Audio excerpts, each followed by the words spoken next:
Friends, आज बात करूंगी इस फर्टिलाइज़र के बारे में।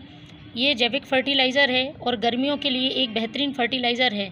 यदि प्लांट को आप गर्मियों भर सुरक्षित रखना चाहते हैं, हरा भरा घना बनाना चाहते हैं और गर्मियों में प्लांट ग्रोथ के साथ साथ लगातार फूल देता रहे, तो इस फर्टिलाइज़र को आप अभी डालें। पौधे में बहुत अच्छी मात्रा में फूल लगेंगे और ग्रोथ भी बहुत तेज़ी से होगी। इस फर्टिलाइज़र को आप सभी प्लांट्स पर यूज़ कर सकते हैं। किसी तरह का कोई साइड इफ़ेक्ट इस फर्टिलाइज़र का नहीं होगा। इस फर्टिलाइज़र की बहुत कम मात्रा में प्लांट को ज़रूरत होती है, लेकिन ये फ़ायदा बहुत तेज़ी से और बहुत दिनों तक पहुंचाता है। यदि बात करें इस फर्टिलाइज़र के फ़ायदे के बारे में, तो ये फर्टिलाइज़र मिट्टी को उपजाऊ बनाने का काम करता है। पौधे की ग्रोथ के लिए सभी पोषक तत्व इसमें मौजूद हैं।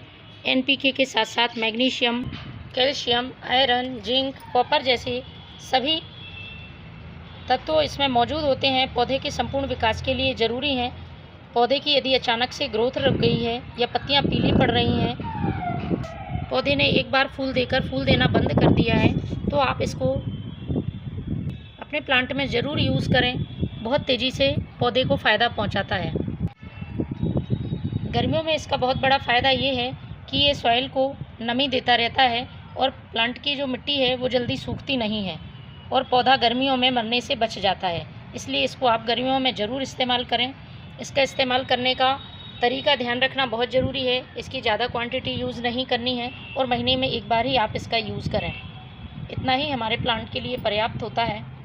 पौधे में अभी ग्रोथ हो रही है और कलियां बन रही हैं। ये समय सबसे सही है इस फर्टिलाइज़र को यूज़ करने का, क्योंकि ये कलियां ड्रॉप नहीं होंगी। यदि आप ये फर्टिलाइज़र डाल देंगे और ग्रोथ भी बहुत तेज़ी से होगी, तो पौधे में लगातार फूल आते रहेंगे। समर में फूल देने वाले पौधों में, जैसे कि ये मोगरा का प्लांट है, इन पौधों में भी आप इस फर्टिलाइज़र का यूज़ करें। पूरी गर्मियों भर बहुत ज़्यादा मात्रा में कलियां बनेंगी और फूल खिलेंगे। मोगरा जैसे प्लांट अक्सर शिकायत रहती है कि ये प्लांट एक बार फूल देने के बाद फिर गर्मियाँ ज़्यादा हो जाती हैं तो फूल नहीं देते हैं। तो ये समस्या भी नहीं होगी यदि आप इस समय इस फर्टिलाइज़र को अपने प्लांट पर यूज़ करते हैं। तो चलिए मैं शुरू करती हूँ किस तरह से इस फर्टिलाइज़र को बनाना है और ये कौन सा फर्टिलाइज़र है। तो मैंने लिया है 1 लीटर पानी और ये जो फर्टिलाइज़र है ये है सीवीड फर्टिलाइज़र। समुद्री शैवाल के एक्सट्रैक्ट से ये फर्टिलाइज़र बनता है। आपको मार्केट में आसानी से उपलब्ध हो जाएगा। आप इसे ऑनलाइन भी परचेस कर सकते हैं और इसकी बहुत कम मात्रा हमारे प्लांट में बहुत ज़्यादा फ़ायदा पहुंचाती है। तो इसको आप 2 तरह से यूज़ कर सकते हैं। एक स्प्रे भी कर सकते हैं और दूसरा डायरेक्ट सॉइल में भी डाल सकते हैं।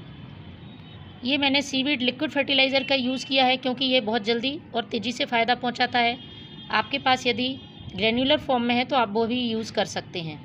तो इसकी क्वान्टिटी मैं बता दूँ, 1 लीटर पानी के लिए जब आप डायरेक्ट सॉइल में डाल रहे हैं तो आपको 3 से 5 ml सीवीड फर्टिलाइज़र लेना है, और यदि आप स्प्रे कर रहे हैं तो आप 1 से 3 ml फर्टिलाइज़र 1 लीटर पानी में बनाएं। तो मैं 5 ml के आसपास इस फर्टिलाइज़र को डालती हूँ। ये देखिए, इसको आपको अच्छी तरह से मिक्स कर लेना है। इस फर्टिलाइज़र को भी आप सुबह या शाम के समय डालें। तेज़ धूप में आपको यूज़ नहीं करना है। ख़ास तौर पर जब आप स्प्रे कर रहे हैं पत्तियों पर, तब तो आपको बिल्कुल भी तेज़ धूप में नहीं डालना है। अभी शाम का समय है। मैं अपने प्लांट्स में इस फर्टिलाइज़र का यूज़ कर रही हूँ, इसलिए मैंने इसे अभी शाम को बनाया है।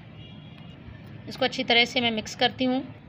अच्छी तरह से मिक्स करने के बाद ये फर्टिलाइज़र प्लांट में डालने के लिए रेडी है। इस बचे हुए फर्टिलाइज़र से मैं स्प्रे तैयार करूँगी। अभी मैं इसको सॉइल में डाल रही हूँ। तो आपको अपने प्लांट की सॉइल में पॉट की साइज़ के हिसाब से इस फर्टिलाइज़र का यूज़ करना है। इस तरह से यूज़ करना है, जितना मिट्टी अवशोषित कर सके उतना फर्टिलाइज़र आपको डालना है। पॉट से बाहर नहीं निकलना चाहिए। तो फ्रेंड्स, आप भी इस फर्टिलाइज़र का यूज़ करें। सभी पौधों के लिए ये बहुत ही यूज़फुल फर्टिलाइज़र है। Thank you.